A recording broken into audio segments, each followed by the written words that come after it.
Some people have asked my views about the petition written by the Minister of State for Labour, Mr. Festus Keyamo, and calling for the arrest of the presidential candidate of the Labour Party and his running mate, ex-Governor Peter Obi and Yusuf Datti, Baba-Ahmed. Now, I think it's going to be a very big mistake if the Buhari administration tries that. If that petition to the DSS is actually acted upon, it's very unwise. Now, here's the thing: we're in a democracy. Even in a military government, it's still the same thing that operates. You have to allow the opposition vent. So you just look at the country like a pot.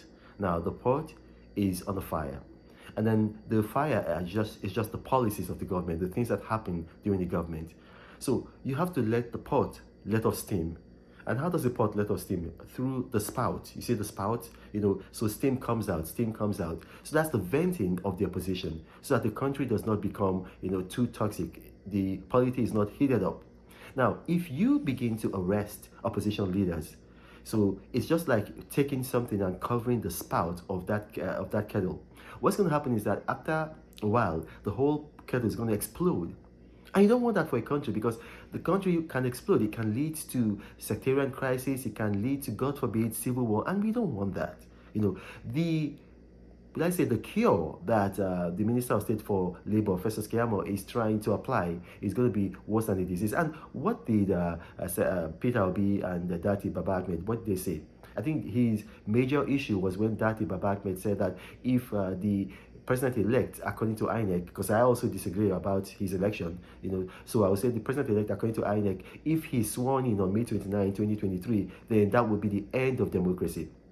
I think Senator Yusuf Datti Baba-Ahmed could have used better words, but even at that, to arrest him would cause too much crisis in the country. And then he was also upset because of some of the things that Peter Obi had been saying, calling the election a sham, saying that the election was anti-democratic. Look, he's allowed to say that. Peter Obi, I know him personally. He is a man of peace. He's a gentleman. He's not a warlike man at all. He's not involved in violence. So you don't want to push that kind of man to the wall. And besides, General Muhammadu Buhari has said worse things himself when he was in the opposition. I mean, if you recall, May 15, 2012, he did say that both the dog and the baboon will be sucked in blood. Now look at that. That's incitement. That's plain and simple. Is worse than what Datti Baba-Ahmed has said. May 15, 2012, he did say that. Also, June 3rd, 2013, the next year, and almost a year apart, he said that the military offensive against Boko Haram was anti-North. Now, this was Boko Haram, or that this is Boko Haram that had been declared as a terrorist group. And then you are speaking in favor of them.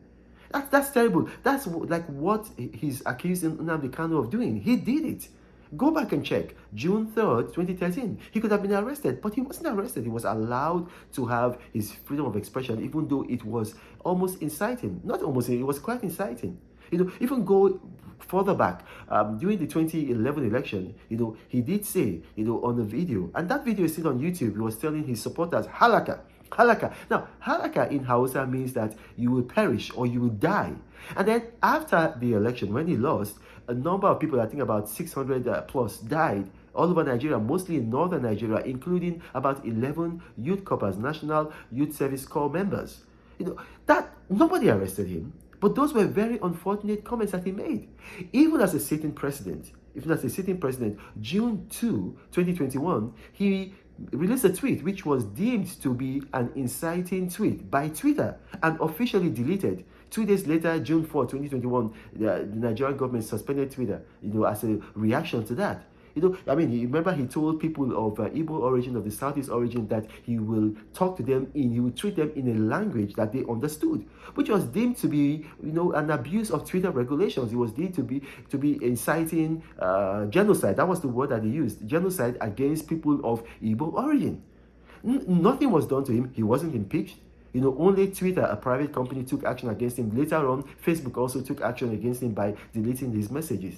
So this man, they say he who comes to equity must come with clean hands. His hands are not clean for him to say, okay, yeah, I'm going to be arresting Datti Baba-Ahmed and Peter Obi for a lesser offense. So we got to be careful. We're building a country. We want to make sure that this country does not, go up in flames. I would really, really caution against that move. Thank you for watching, and may God bless you.